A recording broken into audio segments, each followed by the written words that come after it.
As we move to the second session, we travel from Tanjore to the verdant and spiritually vibrant land of Kerala, a land blessed by the wisdom of saints like Sri Narayana Guru and many enlightened masters. We are honored to welcome our next speaker, Professor Achuthsankar, Indian academician and former director of CDIT Government of Kerala. A thinker, researcher, and cultural scholar with deep insight into the Kerala's philosophical traditions. Sir, we warmly invite you to share your reflection of saints of Kerala. I invite Sri Prakash Kamatji, my colleague, to come on dais and give brief introduction about our esteemed guest. Ladies and gentlemen, good morning to all. It's my pleasure to give a brief introduction of today's speaker, Professor Achuthsankar. Professor Achuthsankar is a remarkable multidisciplinary scholar, teacher and researcher, orator, author, institution builder, musician and activist. He has led as senior professor of computer science and head of bioinformatics at the University of Kerala, served as director of CDIT, that is Center for Development of Imaging Technology, for the Government of Kerala, and taught in South Korea, Japan, and Malaysia. Educated at the College of Engineering, Trivandrum, IIT Bombay, the University of Cambridge, and the University of Kerala, he holds not one but two PhDs, one in engineering and another in music. He has written 20 books in English and Malayalam, ranging from Swati Tirunal and Python, a pedagogic introduction to machine and deep learning, the science history novel, that is The Tingling Sensation. He has guided more than 30 PhD scholars, pioneered international credit transfer programs, and directed the university's Quality Assurance and Startup Center. His leadership has shaped academic councils, syndicates, and science movements, including his current role as state president of Shastravedi. Beyond science, he has spoken on music at the Madras Music Academy, Kalakshetra, and the Indira Gandhi National Center for Arts. His contributions have earned him honors such as the Kerala government's Young Scientist Award, ISTE's Engineering Teachers National Award, INSA's National Teachers Award, Wakkom Maulavi Foundation Award, P.T. Bhaskara Panikar Award, the University of Kerala's Excellence Award, and the Mar Gregorius Memorial Guru Shrestha Award. Born in Vanichur, Trivandrum, he continues to inspire as a visionary academic, cultural ambassador, and activist for heritage and sustainability. I now request Professor Achuthsankar to present his paper. Thank you. I request Sri H.N. Suresh sir to grace the stage and extend his felicitation.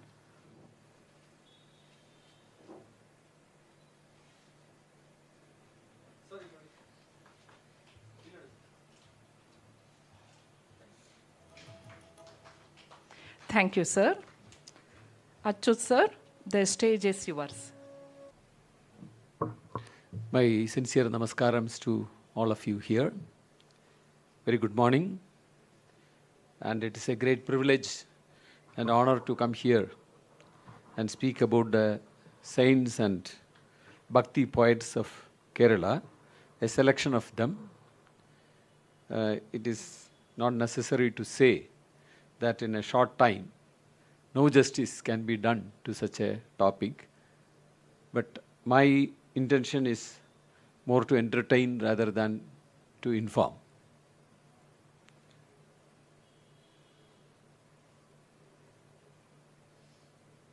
So I've been introduced here.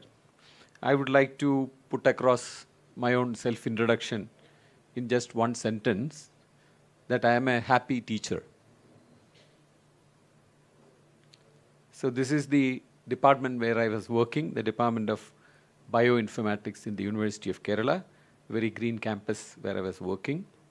And this, when I retired a couple of years ago, this was my lecture hall where I used to teach computer science and machine learning.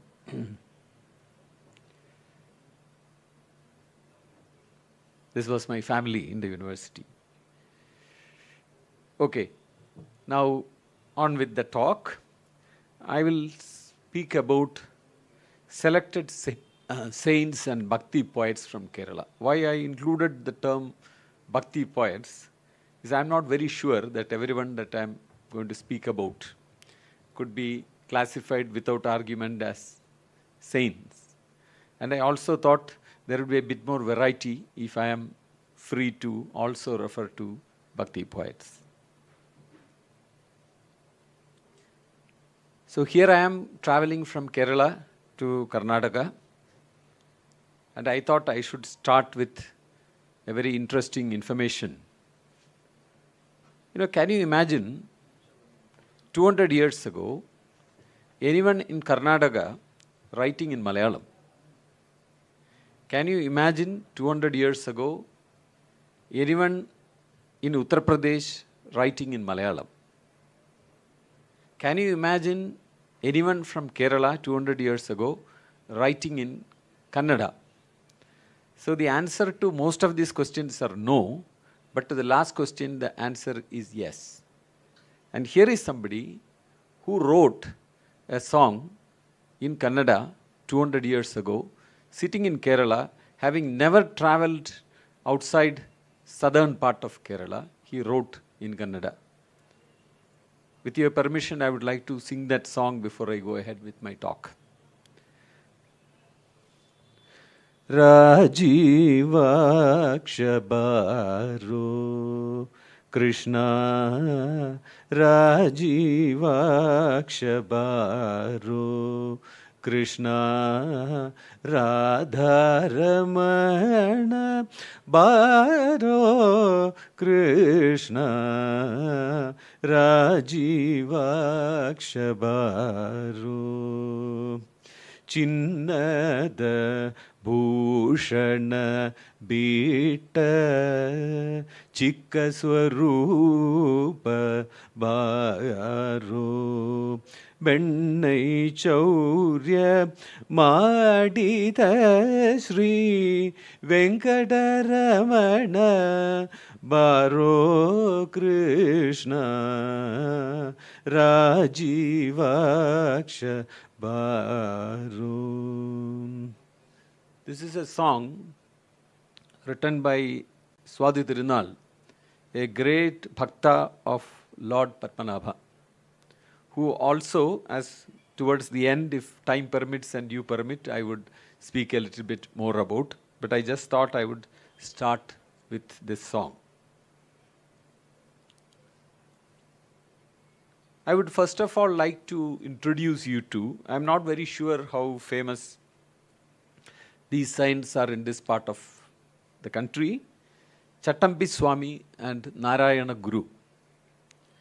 Both these saints were friends, collaborators, perhaps teachers of each other, and who lived during the last quarter of 19th century and the first quarter of the 20th century.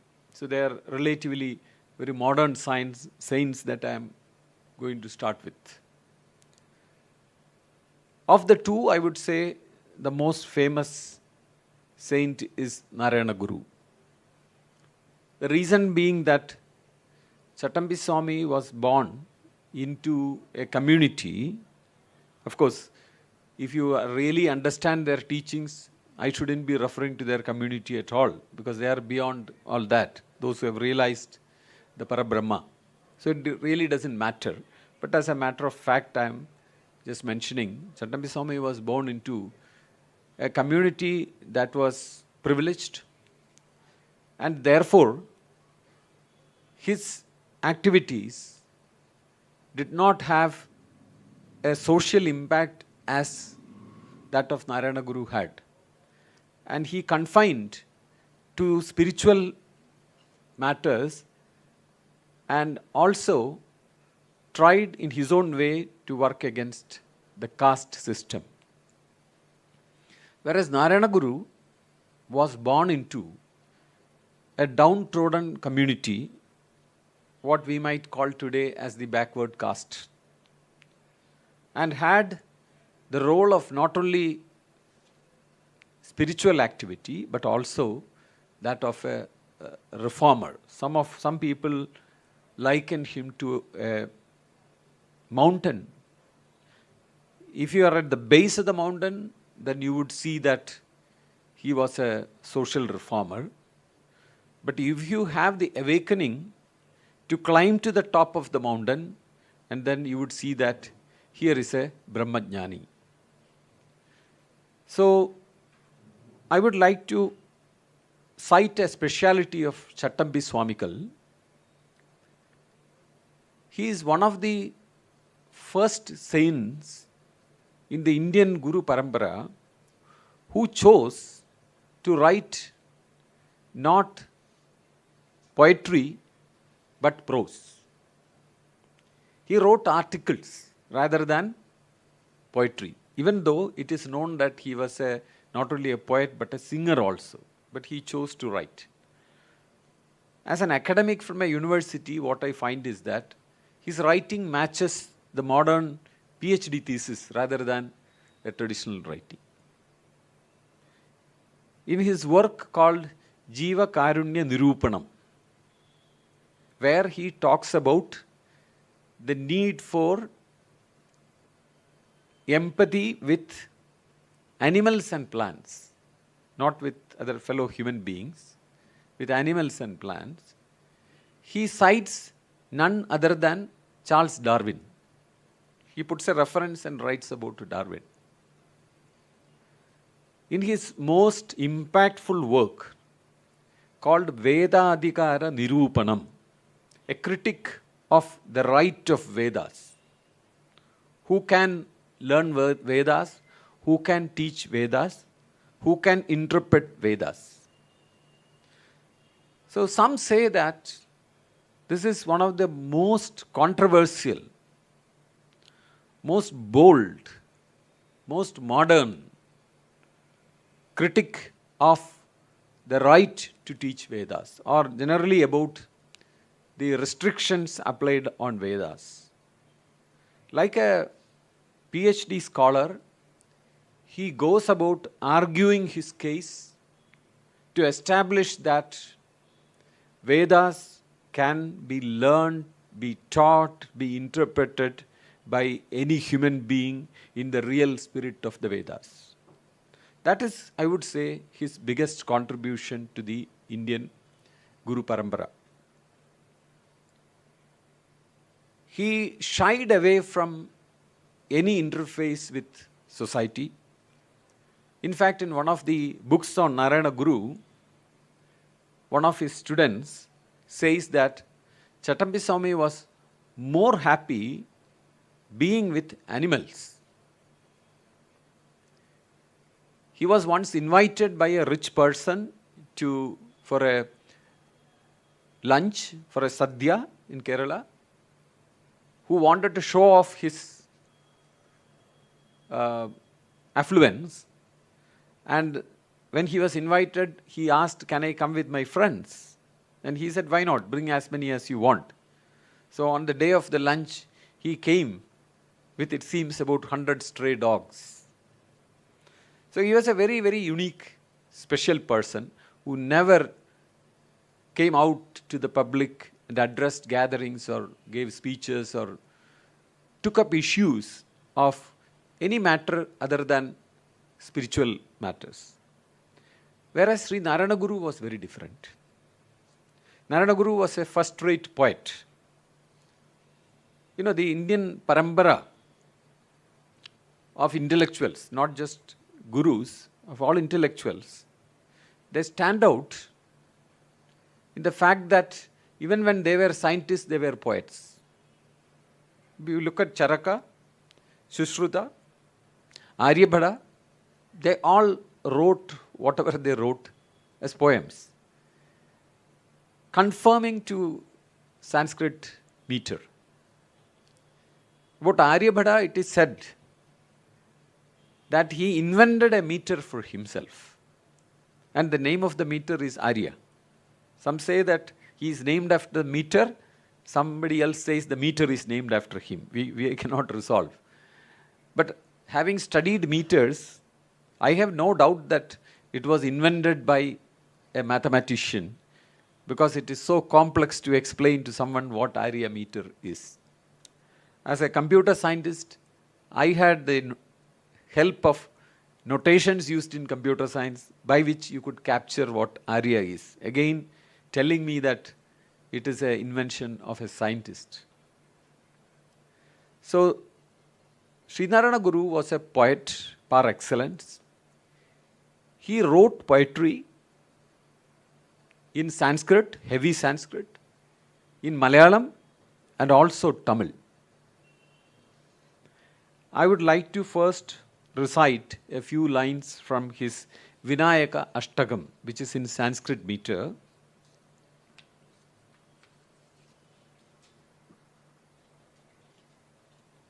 I think we are all familiar with this boom boom Sanskrit meters, the ones which give a kind of a sudden impact in our muscles and in our hearts, because they are, in Carnatic music you say they are actually the Kantachapu Talam. It's basically you are putting two Guru letters and one Laku letter in a segment of your rhythm, and therefore that comes out with this sound. Tadim dim, tadim dim, tadim dim, tadim dim. That is the rhythm.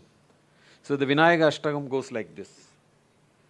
Namadeva vrindam lasadveda kandam sirasrimadindum sridasri mugundam brihacharu shundam studasri sanandam jadahindra kundam bhajebishta sandam kiladeva gotram kanadema gatram sadananda matram bhagamik bhaktamitram sarachandra vaktram traipuda patram samastartidatram bhaje shakti putram. So it shows that he belonged to the Guru Parampara, all of who were masters of Sanskrit, and here he is demonstrating his ability to do that, and he has written praises of Shiva. He was more Shiva Bhakta than his, even though he has written about Krishna Devi and all, his focus seems to be on Shiva. Srinarayana Guru was a, I would say, to put very simply, he was a Vedanti. At the same time, a person who looked at Vedanta in a manner that affected the society. For example, when you say Aham Brahmasmi, in Tamil or Malayalam, you say this is a reference to the Agam, the inner self, or inner to the inside. So the critic is, it is wise to, or very great to recognize that you are Brahma, but it is also very important to ask this question, who is the other? Who is the apara? And when you understand that whatever is outside you is also Brahma, then it has a very great social impact. So Narayana Guru, one could say, knew not only the para, he also knew the apara. And based on that, his philosophy of social transformation is built. So one of his most famous calls to the society, or rather I would say proclamations, has been a very simple Malayalam sentence which said, Uru jadi, Uru madam, Uru deivam manusyan. You could say this is the Vedantic principle, but phrased in a very contemporary, caste-ridden society's context. This is not a new message. It says one caste, one religion, one God for human beings. So if you take Annamacharya, many centuries before Sri Narayana Guru, he sang for us, Brahmamokade para, Brahmamokade para, Brahmamokade para, Brahmamokade. You're saying is only one Brahma. Whether it is for the king or whether it is for the Chandala, there is only one Brahma. So the same thing is rephrased in a way that a common uneducated masses could appreciate, understand and relate, where Sri Narayana Guru said, one caste, one religion, one God for humanity. He did not mention what the God was. He also was a social innovator. How he fought caste. I would say there is a touch of humor, there is a touch of cleverness, there is a touch of innovation. As we know, the installation of idols in temples was prerogative of Brahmins in Kerala also. Narayana Guru was first to break that. He founded a temple of Shiva in a beautiful place beside a river called Nayyar, which is close to the boundary of Tamil Nadu. So he established a small Shiva temple there. So when those who were affected by this step of a guru from a backward community taking up the role that typically Brahmins had, they came and confronted him. He said, don't worry. So the community he belongs to is called Irava. So he said, don't worry, I have only installed a Irava Shiva. The Shiva belonging to the Irava caste, not of your caste. That's what he said. So this kind of resounded for decades in Kerala. It resounds even now. That he could apply a caste to Shiva because Shiva belongs to all castes. And then he went on to preach things for not spiritually awakened but also for the very common people. To my understanding, those simple preachings have affected the society much more than if he wrote very, very complex, deep Sanskrit treatises. So in one of the songs he writes, he says, this is now, if you ask an average Kerala person today, they would know this. This is so popular, across communities. Acts that are performed for one's own sake should also aim at the good of others. Very simple statement. And he is most famous for writing a song called Daiva Dashakam. It is a secular but highly spiritual song.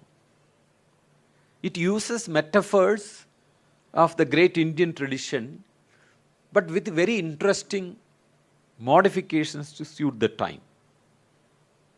I think we all know of the metaphor that real life is a sea and we are all struggling and we would like the Godhead to appear as a boat, the God taking the rowing the boat and then letting us cross this ocean of miseries.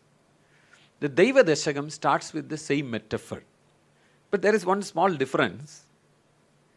He refers to the boat as a steamboat, not as an ordinary boat, and refers to God as the captain of the steamboat. I would say this connects very well to current times. That is why he is very special. So I will read a small translation of a few lines of that, then sing the last couple of lines. So God, O God, protect us, keep us ever from harm. You are the great captain, a mighty steamship on the ocean of being is your feet. In you we find creation, the creator too, and creation's myriad magic, and the very stuff of all created things. So I think you immediately understand this is a rephrasing of what Brahma is, Parabrahma is. Are you not Maya, the author of it, and also the one who plays with the Maya? Are you not one who can cancel the Maya to grant us the state of supreme union, yoga? In the deep ocean of your glory, let us all together be immersed, forever, forever, there to dwell everlastingly in bliss. This is how Daiva Dashakam ends.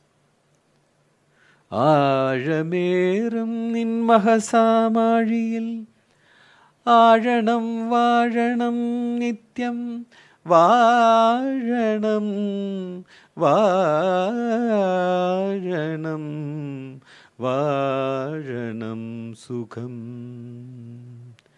നീ സത്യം ജ്ഞാനം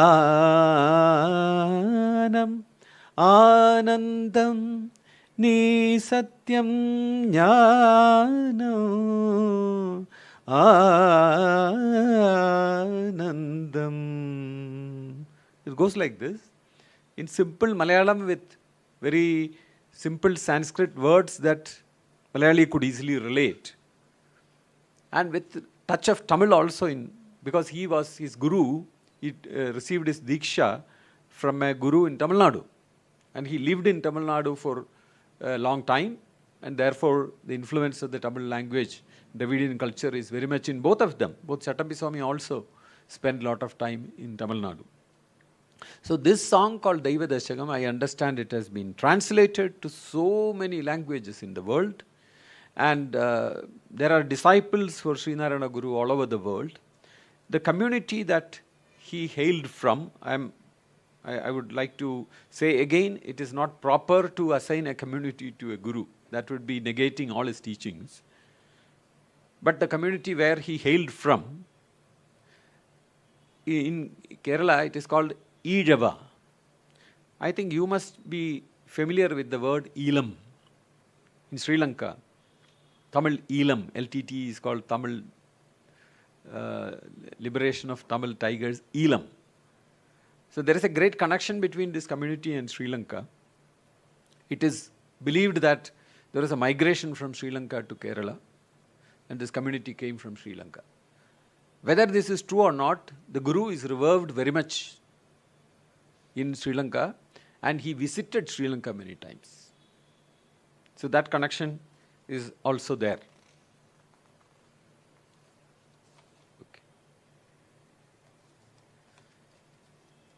Now I would like to introduce you to Melpattur, a Nambutiri who is considered as one of the finest Bhakti poets of Kerala,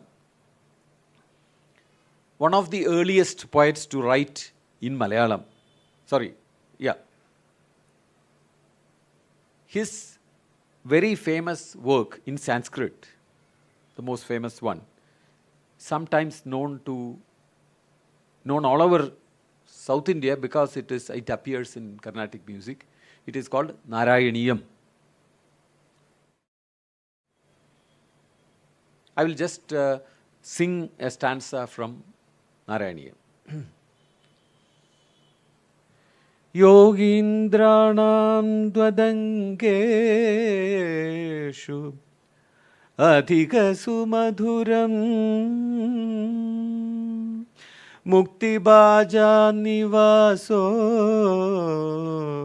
भक्तानां कामवर्ष द्वितरुकिसलयं नादते पादमूलं नित्यं चित्तस्थितं मे पवनपुरपते Krishna कारुण्यसिन्धो Krishna कारुण्यसिन्धो Krishna Krishna Krishna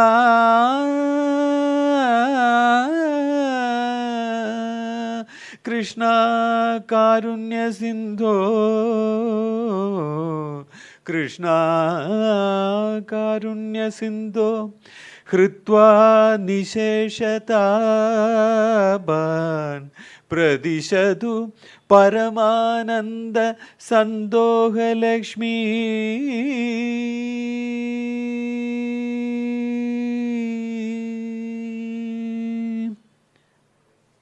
It is known as one of the finest pieces of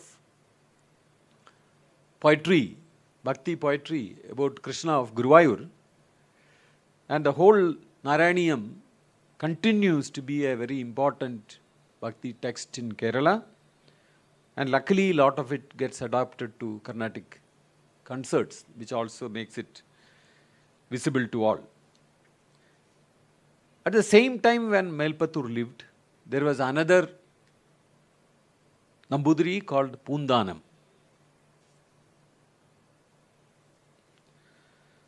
They lived nearby. They were both devotees of Lord Krishna of Guruvayur, Guru Pavana Puram. Guruvayur in Malayalam is, Vayu is air, so or wind. So Guru Pavana Puram. And he happens to be a poet in great contrast with Melpathur. Because the Narayaniyam sloka which I sang, I mean, it is a very, very beautiful expression of bhakti and music, but understandable not by the person on the street who is not familiar with Sanskrit. But Poondanam, you could say this was like Meera in the north or Kabir in the north, who spoke of highest Vedantic ideals in a way that an ordinary person could relate. It is the way Meera refers to Lord Krishna. She uses the word mal. You know, in modern times you could say it's a derogatory word to use. But Krishna, of course, is our endearing God because he is one God whom you could refer to as a thief, as a womanizer, all with the freedom of a friend. You know, only with our closest friend we might actually, with a touch of humor, call them such names. So the poetry of Meera or that of Kabir is endearing. I read about the poet, is it Tulsidas, who was born blind? Tulsidas or Tukaram, I cannot recognize the names. Tulsidas. Surdas. So one line that moves my heart is that he writes, the gopis are telling Lord Krishna, "Oh Krishna, why are you coming and applying the juice of different flowers of different colors on our body? Don't you know?" Please note, he is referring to colors. He is blind, but he is referring to colors. don't you know that we are already painted completely black with your color? Our soul and body is painted black. And don't you know, Krishna, that no color can actually be seen if it is put in black? You know, these kind of metaphors are what connects or what can wake up bhakti in an ordinary person, not a very high-level Vedantic thought which only the scholar can actually appreciate and understand the beauty. So Poondanam falls into that category. He wrote in very ordinary Malayalam. I mean, to the extent that if you read it today, a person in Kerala reads it today, it is not, it doesn't look odd. The language doesn't look odd. This is about 400, 500 years ago. So his illam, the house where he lived, is still preserved. It is believed that, Lord Krishna himself came and took him to heaven, and in that illam, if you go there, there is a place which is revered where this is said to have happened. So Poondanam wrote in a particular rhythm. I think you, in Tamil Nadu also, in Karnataka also, I think that the traditional poetry uses rhythmic patterns which need not strictly correspond to Sanskrit meters. Kerala is a very special case of that. Kerala looks at only the rhythm, not really whether each letter is in place. So if the rhythm is okay, then everything is fine. I will mention about that when I come to Eഴുത്തച്ഛൻ next. So Poondanam used a rhythm which has become very popular in Kerala. Dim dim the dim dim the dim dim the dim dim the dim dim the dim dim the dim dim the dim dim the. That is the rhythm he uses throughout his poem. It is a very short one, let us say about maybe 500, 600 lines. And what does he say? He talks about Vedanta, exemplifying it with very ordinary day-to-day life, explanations in day-to-day life, and keeps on praising Krishna in between. That is what he has done. It begins like this. Krishna Krishna Mukunda Janardana Krishna Govinda Narayana Hare Achyutananda Govinda Madhava Satchitananda Narayana Hare Krishna Krishna Mukunda Janardana. It goes like that. The same rhythm, it goes continuously. Then he tells people how, to say that the real life is actually unreal. He goes on to explain to them, looking around and sometimes making very sarcastic remarks about different communities and different professions. For example, he mentions that some Brahmins have become so arrogant that they think they are Brahmins who are above Brahman, that they are Brahman itself. So he makes such remarks, and he also tells people, see, one person whom you see today in limelight, the next day is not seen. Somebody is on the street, is suddenly raised to the shoulder of the palanquin carrier. So that's a very famous line in Kerala. Kandu kandangirikkum janangale kandillennu varuttunnadum bhavan randu nalu dinam kondoruttane tandileti nadattunnadum bhavan. If you look up the YouTube, you could see M.S. Villashmi singing this, the whole of the poem by Poondanam. It is called Jnanapana. Pana is a popular poetic style. Jnanapana means, the song of wisdom, you could say. He refers, his simple interpretation of, as was mentioned in earlier lectures, there are gurus who have come and said, don't worry about Vedanta and all that, keep singing names of God. Just keep saying names of God. You will tune to the unison with the ultimate reality. So he also says that Amodam Pundu Cholluvin Namangal, Namam is name. ആനന്ദം പൂണ്ടു ബ്രഹ്മത്തിൽ ചേരുവാൻ. Keep on singing names of Krishna and you will be in bliss and you will become one with Brahma. So he is saying Vedantic things, but he uses very ordinary language, ordinary metaphors, and relates to real life. He is one of the poems in which there are people who now ask, is India not a new concept? Bharat not a new concept? Well, you listen to Jnanapana, he actually describes India and using the word Bharat. And he talks about the Jambudvipa and how many different segments are there and how great this land is. He refers to the country, India, 500 years ago, and a very beautiful description is given. And then he also refers to our great gurus, the trinity of gurus. He says, he explains, and so that ordinary people accept it, he makes a reference to the great gurus who said the same thing. He says, ശ്രീധരാചാര്യൻ താനും പറഞ്ഞിതു, ബാദരായണൻ താനും അരുൾ ചെയ്തു. ബാദരായണ ഗീതയും പറഞ്ഞിടുന്നതിങ്ങനെ. Geetha also says this. വേദവും ബഹുമാനിച്ചു ചൊല്ലുന്നു. The Veda also mentions this.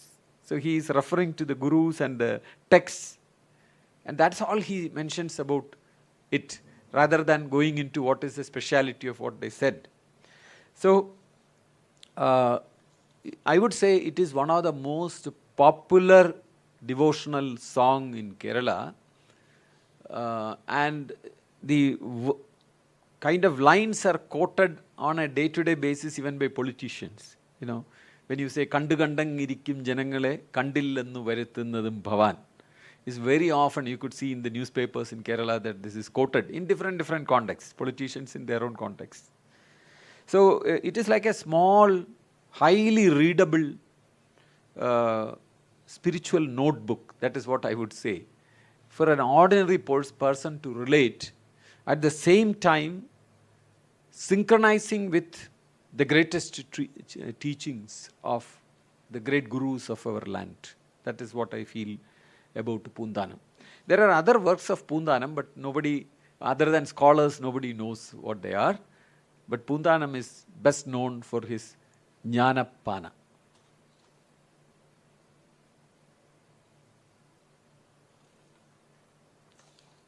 This is Achuthsankar.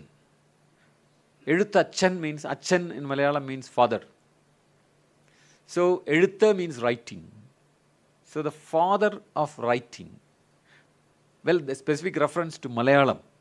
The reason why he is called Achuthsankar, it could be twofold. There seems to be a community in Kerala called Achuthsankar. But the most popular introduction is that he is the father of the Malayalam language, at least modern Malayalam language. Earlier, Malayalam used to be written in different scripts, including that of a Proto-Dravidian script. But the modern script hails from Achuthsankar. And this is the reason why he is very, very prominent in Kerala. You could see that Kerala has a university in his name called Tunjat Achuthsankar University of Malayalam. So this is founded in the place very near where he was born, called Tirur. So other than his contribution to standardizing the Malayalam script was there in earlier ways, but he standardized it, made it 51 letters plus 6 half letters, ir, il, in, il, etc. He has written 3 translations. They are actually not original works. Free form translation of Ramayana, of Mahabharatam, and Bhagavatam. All the 3 are popular, but I would say, in my observation, the Ramayanam is the most popular one. It is called Adhyalma Ramayana. It is read just about 50 years ago. Kerala started having a Ramayana month. When the Adhyalma Ramayana is read in 30 days, it is read and finished. So it happens in houses, it happens in religious places that this Ramayana is read. All these his works are called Kilipattu. You see that there's a parrot sitting in front. So he has never written whatever he wanted to himself. He begins Ramayana by asking the bird, describing the bird as one which sits on the shoulder of the Devi, and requests the bird, the parrot, to recite Ramayana. I think this has something to do with poets not wanting to get the ill effects of what they write, that they nominally assign a bird to do that. So all his Ramayana, Mahabharata and Bhagavata are called Kilipat, song of the bird. And he has written it not in Sanskrit meters. This is also something that endears him to Kerala. He chose Malayalam meters. Malayalam meters means you do not look at every letter which is in place, but you rather look at 4 segments of a line, and if each segment has a matra that totals up, then you let that be used, whatever it be. I mean, very simple example I could give is, in Sanskrit, if you write a poem with this sound, tadim dim, tadim dim, tadim dim, tadim dim, then it is called by some name. I don't remember what the name is. Doesn't matter. But one lakhu, 2 gurus. If it comes in all segments, it is called a particular name. If you change the order, it has another name. Dim dim, tadim dim, tadim dim, tadim dim, da. That is another name. If you still change it to dim tadim, dim tadim, dim tadim, dim tadim, it's still given another name. Because all of them have letters different. But in Malayalam, all of this is called by the same name, because all of them in each segment has 1 lakhu and 2 gurus. So you add 1 plus 2 plus 2. Wherever they are placed, they are still of 5 matra. And therefore, they don't differentiate. There is no separate name for this. And it is called, in Malayalam, it is called Kakali. So, which is equivalent to the Carnatic rhythm of Kandachap. 5 matras in one segment. So, you can go on to its nuances, but the name is the same. You can change the permutation combinations of letters. That is how the Dravidian meters and the Sanskrit meters are different. So, what is special about it is, it gives the poet more freedom. You don't have to have the lagu letter there itself, but make sure that the matra total is okay. So, you can switch the letters here and there. So, more freedom to the poet, and the rhythmic beauty is not compromised. So, Edutachan wrote most of Ramayanam in Kandachapu, the rhythm Kandachapu. It begins with these lines, Kadhaya mama kadagaladi sadaram. Kadhaya mama kadagaladi sadaram. So, he is asking the bird, please tell the story of Rama. Now, how beautifully it is arranged, the letters are arranged. You could see that this basically corresponds to the Sanskrit meter. Dim tadim, dim tadim, dim tadim, dim tadim. That is the rhythm of the Sanskrit meter. But what Edutachan has done is, he has taken the freedom of the Malayalam meter and replaced that dim tadim with 5 lagu letters. 5 lagu letters. Dim tadim is, dim is 2 units, 2 matra. Ta is 1 matra. Dim is 2 matra. So 2 plus 1 plus 2, 5 matras. And what Edutachan does is, he replaces the first 3 segments with all lagu letters. So it sounds like this instead of dim tadim, dim tadim, dim tadim, dim tadim, takatakita, takatakita, takatakita, dim tadim. That is the speciality. 3 segments with all lagu letters, last segment sounding dim tadim, like in the Sanskrit meter. So the difference between the Sanskrit meter is, you have broken the Sanskrit meter rules, but you have kept the Sanskrit meter matra. Total matra is remaining. You cannot believe this great poet writes thousands of lines in this pattern, and the difficulty is that all the letters have to be lagu letters. You cannot write without this meeting this requirement. The whole Malayalam meters were produced for producing freedom, but here Edutachan puts on himself a restriction that I will use only 15 lagu letters to begin every line, and hundreds and thousands of lines written of that style, and with this rhythm intact in every one of those lines, and with the poetic beauty intact. This is the great poetic achievement of Edutachan. Now, to talk about the work is not much because it is a translation. So he takes some freedom to interpret the original Sanskrit Ramayana, Valmiki Ramayana, and in certain places he brings in some Malayalam flavor. That, of course, the poet has the freedom to, and he does that. My understanding, I do not know Telugu, but in Telugu you have the Potana Ramayana. So it is said that among translations of Ramayana, the first position goes to the Telugu Ramayana for its popularity and its beauty, and then comes Edutachan's Ramayana. I sometimes feel that there needs to be introductory readers of culture of each different state written in their local language. For example, I want to know about the Tamil culture or Telugu culture. There is no easy reading, short introductory reading for me. After I retired, I thought that would be a very good thing to do. But it is very, very demanding to do that because I do not know those languages. But if it were Bharatiya Vidyabhavan could do, make small introductory books that suits the new generation. That suits new generation means don't go into very big books. I have the Bhagavatam of Edutachan. I am very sure if you give it to a new gen kid, however positively minded they are, they would faint. Because it is written with no consideration for your attention span and no consideration for the conveniences of the modern times. For example, it goes on to 100, 200 pages with no section headings. Continuously the lines are flowing. In the olden times when people used to by heart this, it would be okay.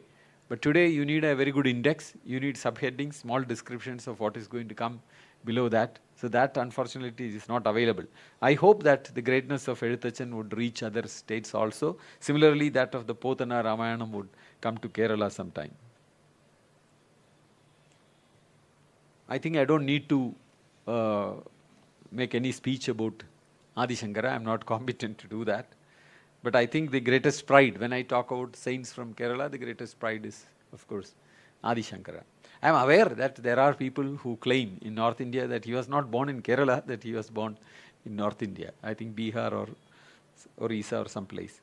But in Kerala we have absolutely no doubt that he was born. Again, we have a University of Sanskrit in Kerala named after Adi Shankara. But Adi Shankara also is looked upon critically in Kerala. I think you all know about the communist traditions in Kerala. So it so happens that one person who rose to glory in Kerala, a communist leader, happens to have the same name as Adi Shankara and happens to be from the same community. So he is none other than E.M. Shankaran Nambudripad, EMS, known as popularly as EMS. So he made one very controversial speech, of course scholarly but controversial, about Adi Shankara during one centenary celebrations, where he looked at him very critically. Anyway, Adi Shankara was the first saint from Kerala to be known outside Kerala. A person who went and spread his teachings in the rest of India. Coming to think of it, it is not just his spiritual attainment, not his literary attainments, but even the physical achievement is unbelievable. 1400 or 500 years ago, for a person to walk from Kerala up to Kashmir and then to Gujarat and then to the Kashi and come back to Kanjipuram, come back to Trivandrum, that itself is a unbelievable feat. And then to enter into dialogues with different philosophies and get them to succumb to the philosophy that he professed is something in itself a very, very incredible achievement, not to talk of the kind of spiritual aura that Adi Shankara had. Couple of years ago, I went to Kashi to have darshan. There are two things which make a Malayali proud when you go to Kashi. I think if you have gone recently, you would know that because the Prime Minister's constituency is in Kashi, the whole place is renovated. And in front of the temple, there is a big square. And the square is called Adi Shankara Square. And behind that square, somewhere in the corner of that square, you could see a small Kashi Vishalakshi temple with a couple of sannyasins of the Adi Shankara origin sitting there. There is yet another thing that makes a Malayali proud, which is not popularly known at all. If you go to Kashi, you will see that the temple has a gold-plated roof. I think that after Adi Shankara, the next person to come out of Kerala and be known in the rest of India was a person called Shankarnath Joshi.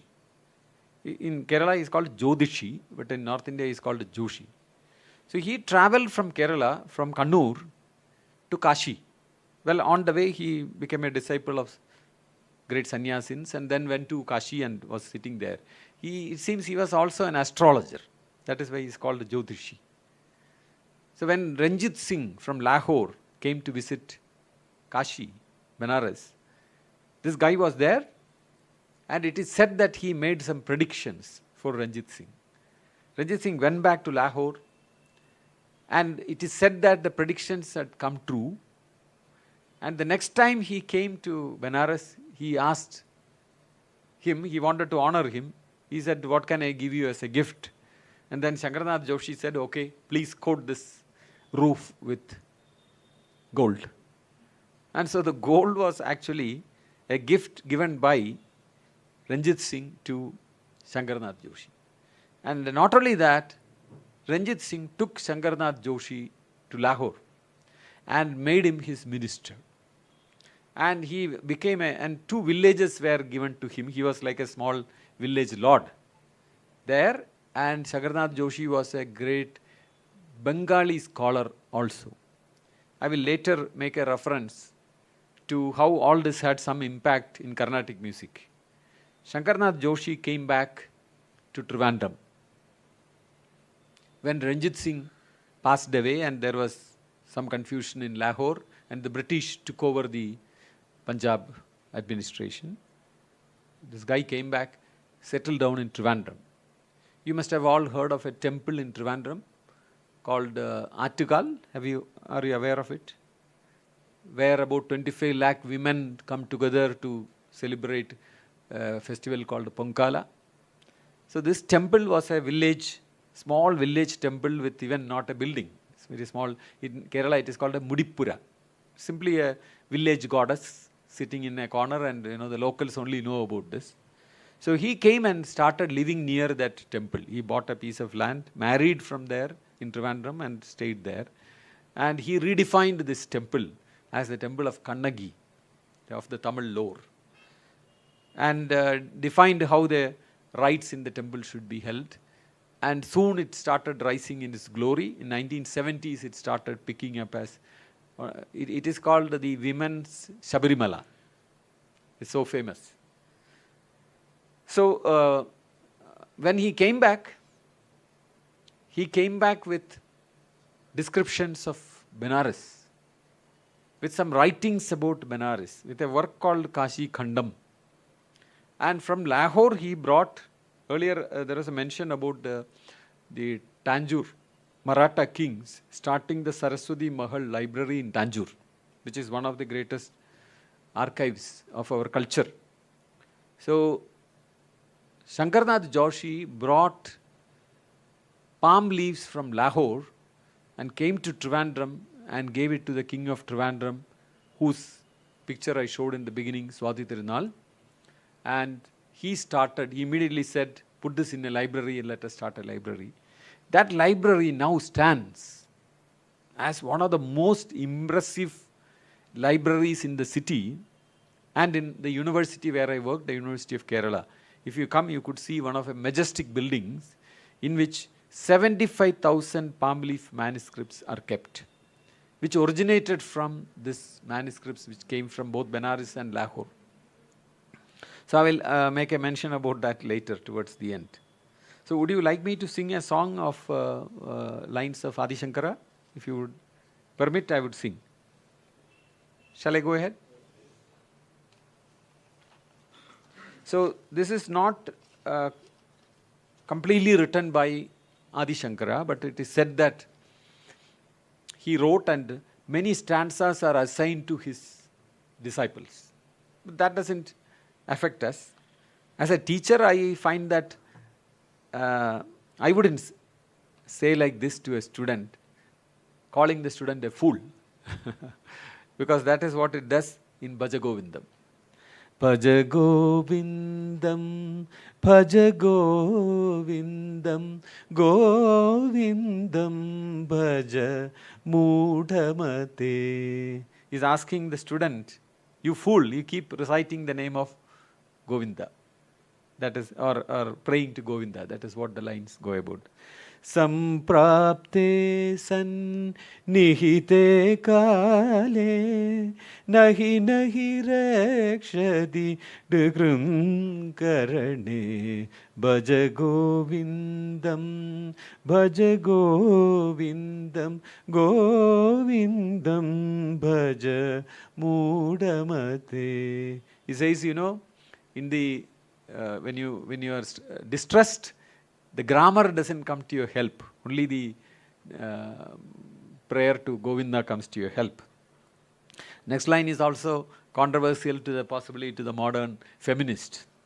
Nari stana bhara nabhidesham drishtva maga mohavesham yetan mam savasadi vigaram manasi vichindaya varam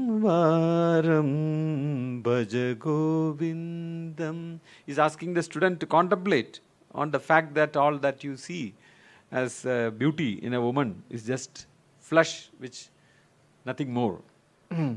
Nalini dalagata jalamati taralam. Beautiful lines which say life is so unpredictable, like a drop of water on a lotus leaf.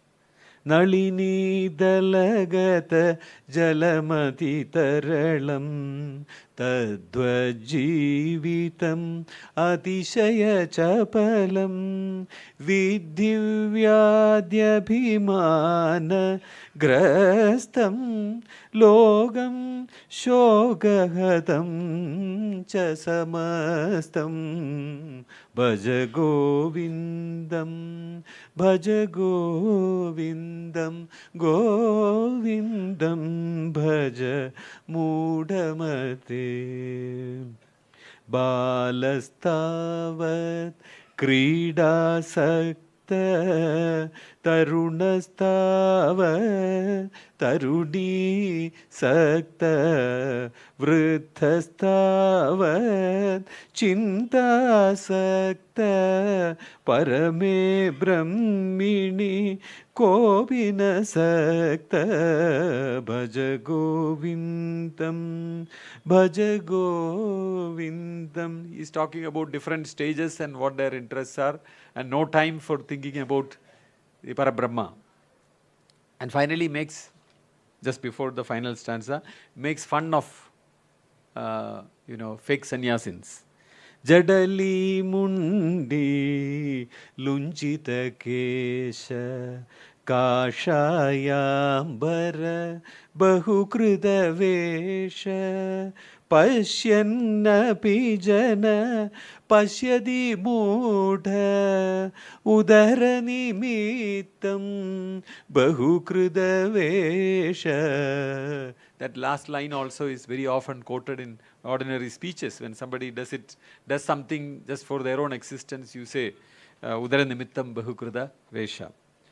पुनरपि जननं पुनरपि मरणं पुनरपि जननी जठरे शयनम् इह संसारे बहुदुस्तारे कृपया पारे पाहि मुरारे भज गोविन्दं भज गोविन्दं गोविन्दं भज मूढमते. I do not know how to say anything about Adi Shankara. I think only a person who has attained, Brahma Jnanam like him can possibly make any comments about him. I am at the foothill of mountain of Adi Shankara, and this is all that I could say as my tribute. What is time? I have 15 more minutes. 12? Okay, I will wind up now. I thought I would, if you have time and orientation, I could mention about Swati Tirunal a bit more. Swati Tirunal was a king, not a saint, of course. But he was a bhakti poet, I would say. He wrote a work with 1,000 slokas, modeled after Narayaniyam, and it is called Bhakti Manjari. In Sanskrit, is one of his best works on bhakti. But of course, he is more known for his Carnatic songs. His songs were known all over South India and even some part of Maharashtra. And a song that we find repeatedly referred to in the 19th century is not a song not now known today very much. So it is a very strange song with very less gamakas. That's possibly why it stood out. Sarasa samamukha paramavama Sanaka mukha vinuta sarasa samamukha paramavama. You will find that when Saint Tyagaraja's songs were printed in 1859, for some reason, at the end of the book, this song is also printed. So it was so famous even during those days, but I don't understand why it should have been printed in a book of Tyagaraja songs. But it is mentioned that this is by Maharaja of Travancore. There are songs in all South Indian languages except Tamil. Malayalam he has used, Telugu he has used, Kannada he has used, Hindi he has used. A person who saw India. So he also drew ragas from north very easily. Dujavanti is a great example. But one raga he used, nobody else has used during those times. It is called Bihag. Smara janaka shubhacharita akila loganayaka mamava asmara janaka shubhacharita. So he also wrote in the same raga in Telugu. Saramaina Matalanda Chalu Chalura Sami Saramaina Matalanda Chalu Chalura. He wrote 7 songs in Telugu. And look at Hindi. He wrote 38 songs, lilting songs, which are of different Hindustani forms like Khayal. But today nobody knows what those forms are. It is free for all. Everybody sings in different styles. I earlier mentioned about Shankarnath Joshi coming and describing Benares to Swadhi Tirunal. He never moved out of Kerala, and therefore what he wrote is quite natural. He wrote about the god of Benares. Vishweshwar दर्शन कर चल मन तुम Kashi. So he is saying, oh mind, go to Benares, because he couldn't go. And when he passed away, his mortal remains were taken to Benares, immersed there. So there is a reference to that also for other saints. He has written many songs which are so simple in Hindi, everybody can understand, even if you don't know Hindi. For example, one song starts like this. देवन के पति इंद्र तारा के पति चंद्र देवन के पति Indra. Devan ke padi Indra, Tara ke padi Chandra. So, people in Kerala are quite okay with Hindi. Unlike in Tamil Nadu, for example, where if some Hindi is introduced, then people react in a very, very difficult way. But Kerala Hindi is quite accepted because 200 years ago, their king himself was a fan of Hindi. And Edutachan's Ramayanam, summary of it is sung in the evening in houses. I am sure this must be in other states also. Rama Rama Rama Rama Rama Rama Pahimam Rama Padam Cherane Mukunda Rama Pahimam. So this is the song. So Swadhi Tirunal has grasped that feel into Carnatic songs, but of course when it becomes Carnatic song, it loses its original rhythm because the original rhythm is actually Tisra Nadai, but when Carnatic song comes, it is an artificial talam. Rama Rama Pahi Sri Rama Rama Pahi Varivaha Shyama Sri Rama Rama Pahi. I can see a resonance of the Adhyalma Ramayana in it. And he has also love songs both in Hindi and in Malayalam. The songs are meant to be understood as the Naika is the Bhakta and the Nayaka is Lord Padmanabha. So in the song it definitely mentions to Lord Padmanabha as the Nayakan. So about 80 songs in Malayalam and some in Hindi. So Hindi looks like a small ghazal.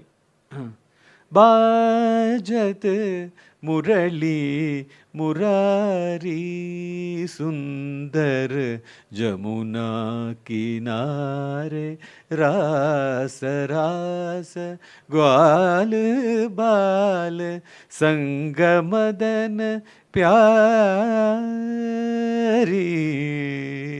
बाजत मुरली Murari. Malayalam songs sound something like this.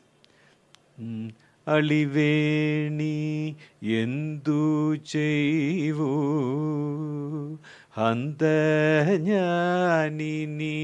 manini aliveni endu cheivu. So there are about 80 such very lilting love songs. I think I've run out of time. I will stop with one song to end the lecture. Paripalaya mam Sri Paripalaya mam Sri Padmanabha Murare Paripalaya mam Sri Padmanabha Murare Paripalaya mam Sri Padmanabha Murare Paripalaya mam. I will end here. Thank you very much for the very patient listening.